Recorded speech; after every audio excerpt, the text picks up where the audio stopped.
식구들에게 하나님께서 하늘의 천국 창고를 여시고 은혜와 복을 내려주시기를 주님의 이름으로 축원합니다. 오늘 아무래도 남자 파트가 좀 많아서 그런지 소리가 좀 더 잘 좀 받쳐지고 웅장한 것 같죠. 우리 남성 파트에 앉아 계시는 분들 매주 빠지지 않고 나오시기를 당부를 드립니다. 회중석에서는 아멘 소리가 나오는데 이 성가대 쪽에서는 아멘이 안 나오네요. 큰일 났네. 매주 빠지지 않고 나오시기를 당부를 드립니다. 누가 빠지는지 나중에 한번 봐주세요. 어제 말고 그 전 토요일이 음력으로 새해가 되는 설 명절이어서 우리가 새해를 맞이해서 가족과 친지들이 모여서 서로 안부를 묻고 서로를 축하하고 축복하는 시간들을 가졌습니다. 아마 가정마다 참 행복한 시간을 가지셨으리라 생각을 합니다. 그런데 왜 새해가 되었다고 서로 축하하고 축복하는 인사를 나누는 것일까요? 이제 새로운 해, 새로운 날들이 시작되니 이전 것들은 다 뒤로 하고 잊어버리고 이제 새롭게 새 출발하며 힘을 내자는 의미로 서로 축복하고 축하하는 것입니다. 사람들은 날도 새롭게 시작하는 날, 낯이 선날, 설날을 기뻐하는 것처럼 삶의 여러 영역에서 사람들은 새로운 것을 추구하고 새로운 것을 좋아하는 모습을 보이는 것이 대체적으로 일반적인 모습입니다. 사람들은 입던 옷보다 헌 옷보다 새 옷을 사서 입으면 좋아합니다. 새 연필, 새 노트 가지면 우리 아이들이 기대가 되고 좋아합니다. 또 새 가방, 새 신발, 새 차, 새 폰 등등 대부분의 영역에서 새 것을 보면 그리고 새 것을 가지면 기뻐하고 기대하는 마음으로 좋아합니다.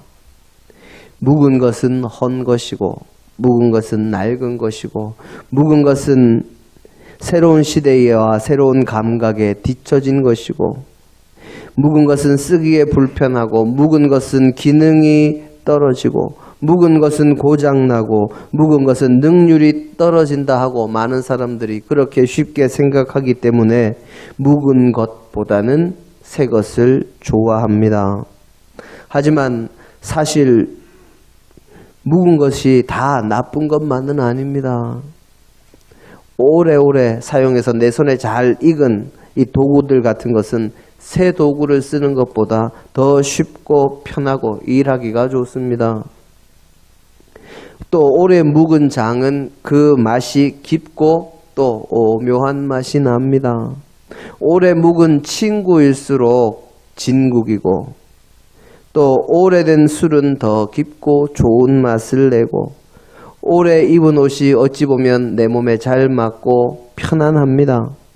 또 오래 사귄 사람일수록 마음이 편해서 이런저런 이야기하기도 좋습니다. 이렇게 오래된 것들도 좋은 점이 많습니다. 그럼에도 불구하고 사람들은 오래된 것을 지키고 보존하며 잘 사용하는 것보다는 새 것을 향해서 달려가려는 경향이 더 큽니다. 이런 경향은 이 성경을 대하는 우리 성도님들의 모습에도 잘 드러나는 것 같습니다.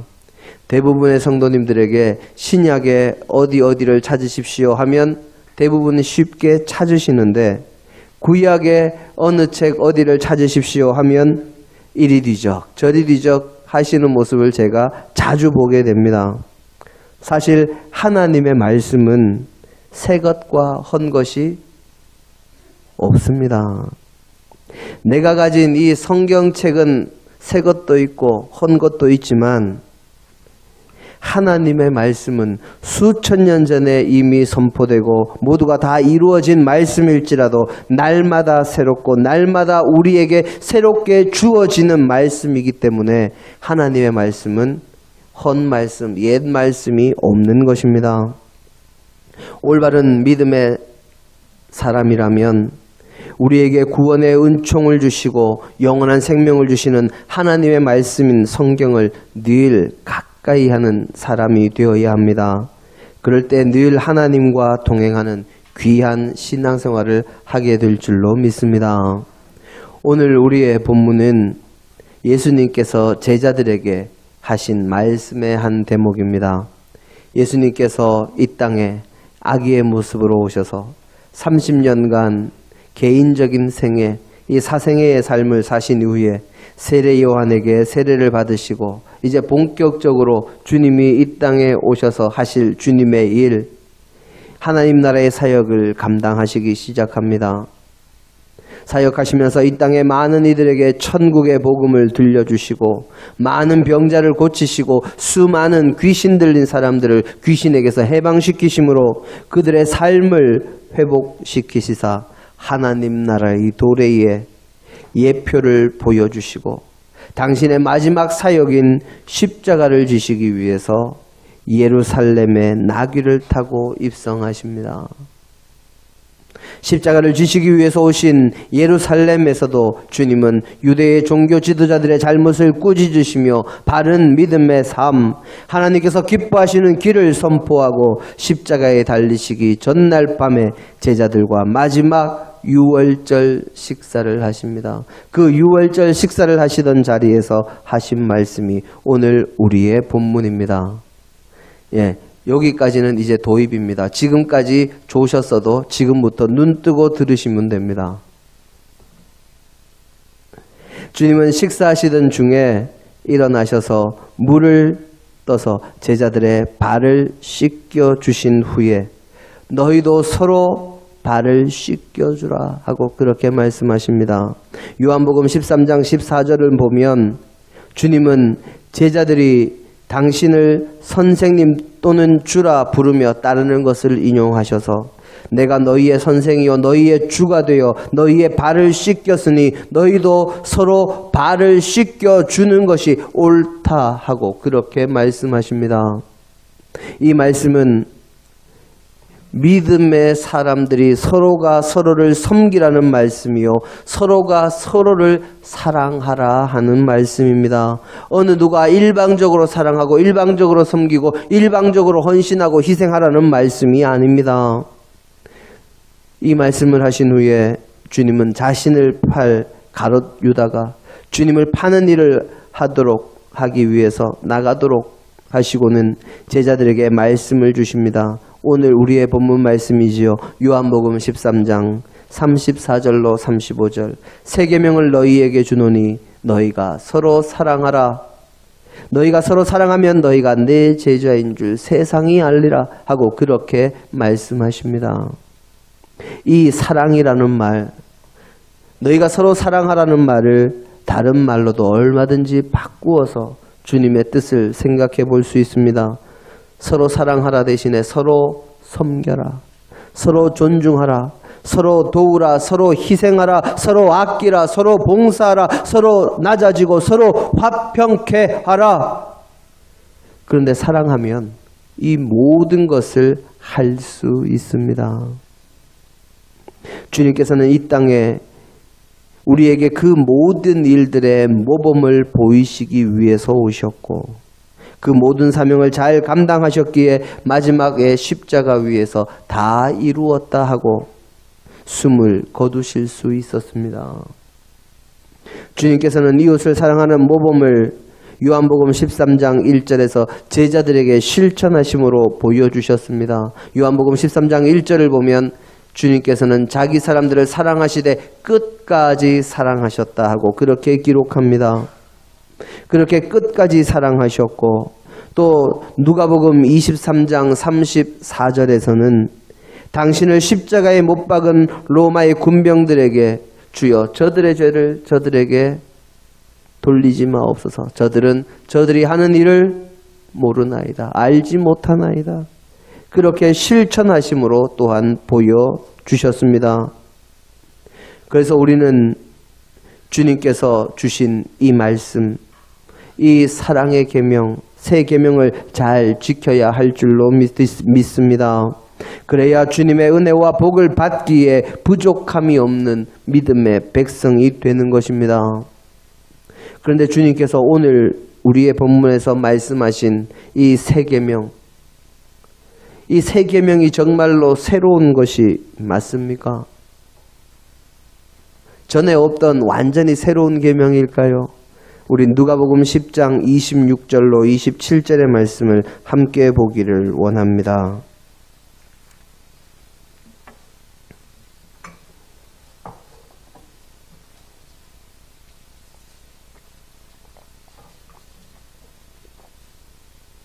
누가복음 10장 26절로 27절의 말씀입니다.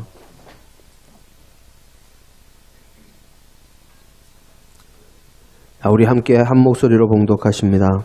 예수께서 이르시되 율법에 무엇이라 기록되었으며 네가 어떻게 읽느냐?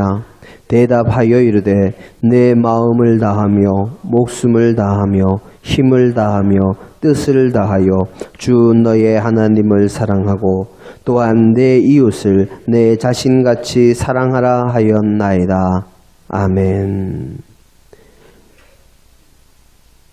이미 사랑한다라는 그 말, 율법서에 나와 있다는 이야기입니다. 오늘 지금 읽은 이 누가복음의 말씀은 주님께서 70인의 제자들을 둘씩 짝지워서 주님께서 친히 가시려던 동네와 지역으로 먼저 앞서 보내셨습니다. 그들을 보내실 때 주님은 그냥 보내시지 아니하시고 그 70인에게 병을 고치는 은사와 귀신을 제어할 권세를 주시어서 사역을 감당할 수 있도록 능력을 주시고 파견하셨습니다. 또 그들에게 복된 소식을 전할 권세와 발의 먼지를 떨며 심판과 저주를 선포할 권세도 주셨습니다. 그렇게 주님의 명령을 받고 나가서 하나님 나라의 복음을 전하던 제자들이 주님의 이름으로 복음을 전하고 병자를 고치고 귀신을 쫓아내는 역사가 자신들을 통해서 일어나는 것을 보고 그들이 기쁨으로 주님께 돌아와서 그 모든 일을 보고합니다. 주님의 이름이면 모든 귀신들도 복종하더이다. 요즘으로 치면 선교를 나갔던 선교사들이 또는 전도를 나갔던 사람들이 다시 돌아와서 선교 보고회를 가지는 것으로 생각하면 쉽습니다. 그들이 그렇게 보고할 때 주님께서 칭찬하시고 귀신이 복종하는 것을 기뻐하기보다 하늘의 생명책에 너희의 이름이 기록된 것을 기뻐하라 하시고 하나님께 감사의 기도를 드리신 후에 제자들에게 축복하시던 자리에서 일어난 일을 기록한 부분 중에 한 율법사가 질문하는 것으로 우리가 조금 전에 읽었던 누가복음 10장의 이야기가 시작이 됩니다. 70인이 자신들이 갔던 지역에서 주님께로 돌아와 선교 보고를 하던 자리에 한 율법사가 앉아 있다가 주님이 어떤 분인지, 주님이 정말 믿을 만한 분인지, 그저 세상을 어지럽히는 사람인지, 하나님의 말씀에 대해서 제대로 아는지 시험하기 위해서 주님께 질문을 던집니다. 선생님, 내가 무슨 일을 하여야 영생을 얻으리이까? 주님께서 율법사에게 율법에 무엇이라 적혀 있고 네가 어떻게 읽느냐 하고 그렇게 물으십니다. 율법사의 대답과 그에 대한 답이 방금 읽은 누가복음 10장 26절로 27절의 말씀입니다. 율법사가 말씀이 육신을 입으신 말씀 그 자체이신 주님께 내 대답이 옳도다 하는 칭찬을 받을 정도로 성경을 핵심적으로 잘 요약한 말씀이 바로 하나님 사랑과 이웃 사랑입니다.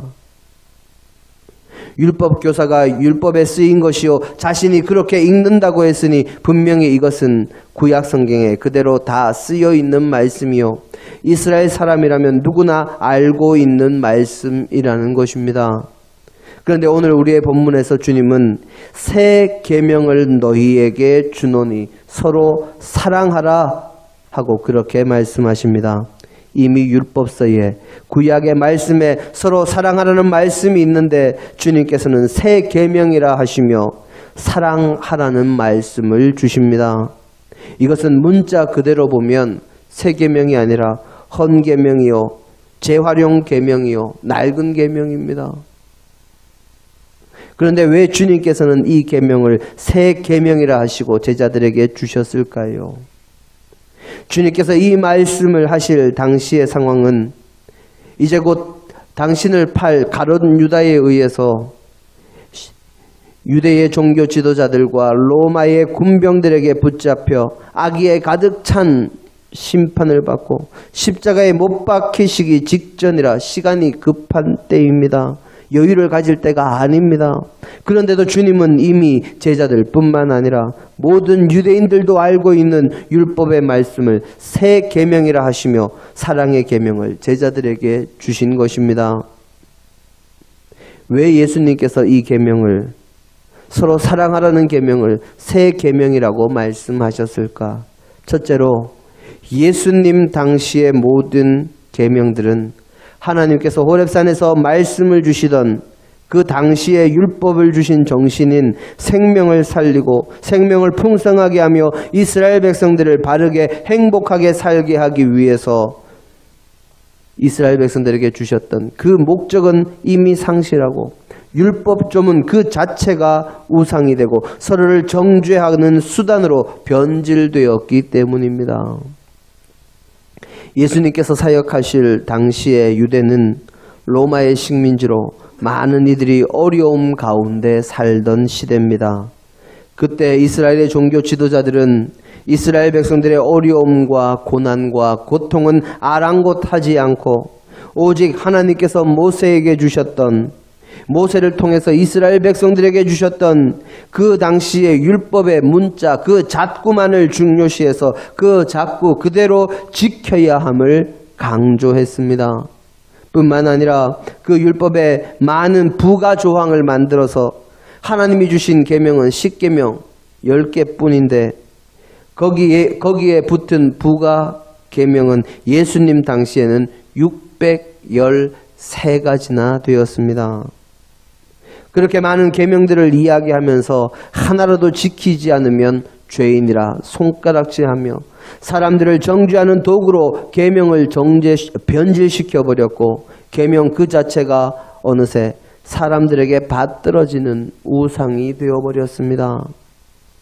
주님께서 안식일에 회당에 들어가셨을 때 회당에 손이 말라서 손을 펴지 못하는 사람이 있었습니다.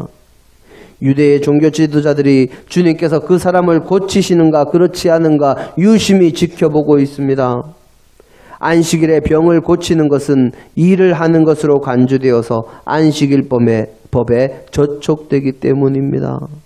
그때 주님께서 주님을 고소할 거리를 찾는 그들의 마음을 아시고 안식일에 양이 구덩이에 빠졌으면 너희가 건지지 않겠느냐? 사람이 양보다 얼마나 더 귀하냐? 안식일에 선을 행하는 것과 악을 행하는 것, 안식일에 생명을 구하는 것과 죽이는 것 어느 것이 옳으냐 하시며 손 마른 사람을 회당 가운데로 불러 세우시고 그의 손을 고쳐 회복시켜 주셨습니다. 그때 주님의 말씀 한마디에 손이 고쳐지는 것을 보고 안식일에 선을 행하고 안식일에 생명을 살리는 것이 옳지 않느냐 하시는 주님의 말씀에 한마디도 하지 못하던 유대의 종교 지도자들이 회당 밖으로 나가서 예수님을 어떻게 해야 죽일 수 있을까 논의했다고 성경은 기록하고 있습니다. 이렇게 율법이 생명을 살리고 풍성하게 하고 행복하게 하는 수단이 아니라 정죄하고 고발하는 도구로 전락되었기에 주님이 주시는 서로 사랑하고 사랑을 실천하라는 계명은 완전히 새로운 계명이 되는 것입니다. 두 번째로 예수님 당시의 계명들은 계명을 지킴으로 하나님과 동행하는 길을 가는 역할은 잊어버리고 자신을 합리화시키는 도구로 변질되었기 때문입니다. 예수님 당시의 유대 종교 지도자들은 자신들은 지키기 쉽지만 일반 백성들은 지키기 어려운 율법을 강조해서 지키라 함으로 많은 사람들을 죄인으로 정죄할 뿐만 아니라 자신들의 이익과 관련한 율법은 하나님의 진정한 뜻과 율법의 정신을 어기고서라도 반드시 지키게 만들고 또 그 행위를 합리화시켰습니다. 로마의 식민지로 살던 당시의 유대 사람들의 형편은 그리 넉넉한 것이 아니었습니다. 하나님 앞에 예물을 드리고 노부모와 자녀들을 부양하면서 살려면 웬만한 사람들의 힘과 노력과 능력으로는 매우 어려운 상황이었습니다. 그때 유대의 종교 지도자들이 생각해낸 율법의 부가 조항이 고르반입니다.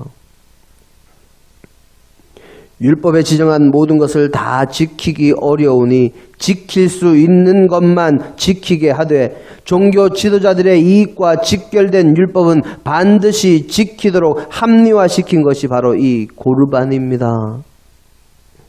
고르반은 하나님께 드린, 하나님께 바치는 물건이라는 뜻의 히브리어입니다.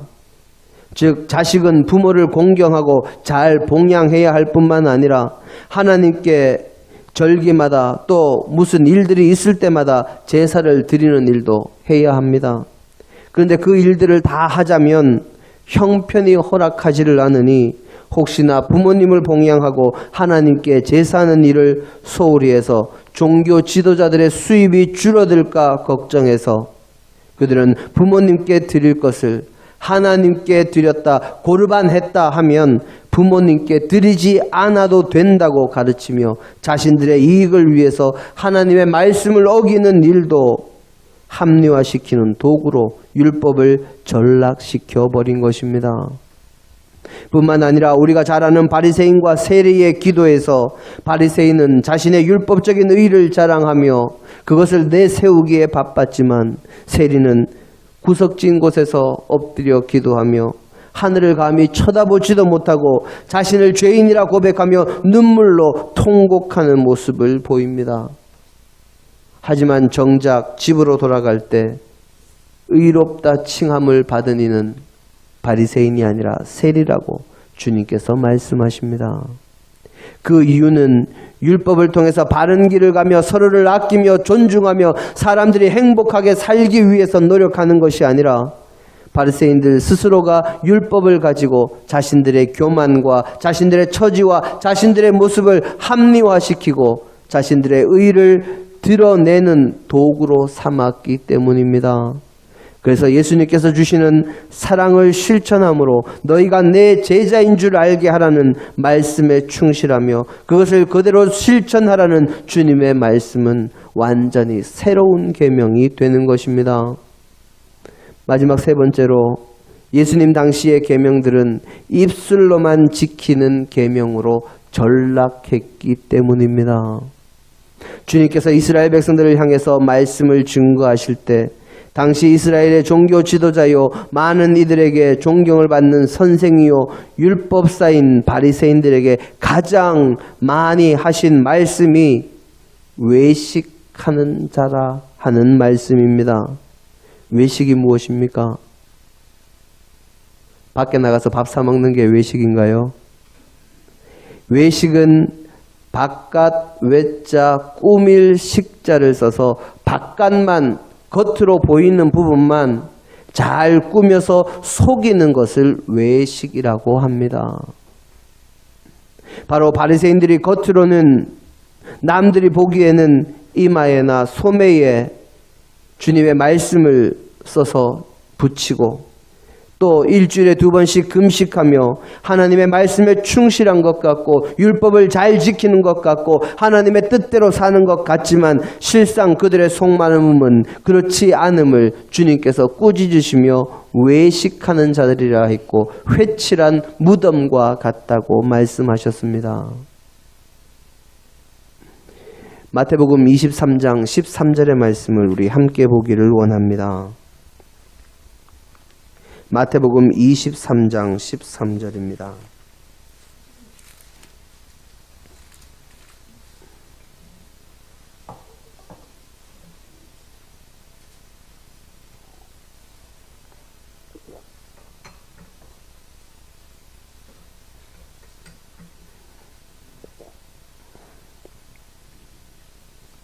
함께 읽겠습니다. 화 있을진저 외식하는 서기관들과 바리새인들이여, 너희는 천국문을 사람들 앞에서 닫고 너희도 들어가지 않고 들어가려 하는 자도 들어가지 못하게 하는도다. 아멘. 바리새인들이 외식하며 입술로만 말씀을 따르는 척하며 그것을 다른 사람들에게도 강요하니 결국 천국의 문을 닫고 자신들뿐만 아니라 다른 이들도 들어가지 못하게 막는 것이라고 꾸짖으신 것입니다. 그런 세상에서 주님께서 주신 사랑을 실천하며 서로 섬기며 서로 사랑하라는 계명은 전혀 새로운 계명이 되는 것입니다. 주님은 자신에게 주어진 사람을 사랑하시되 끝까지 사랑하셨다는 요한복음 13장 1절의 말씀에서 이미 사랑을 실천으로 보여주셨고, 또 제자들의 발을 씻기시는 모습으로 사랑을 실천하며 섬기는 모습을 보여주셨고, 그리고 너희도 그렇게 하라 하고 말씀하셨습니다.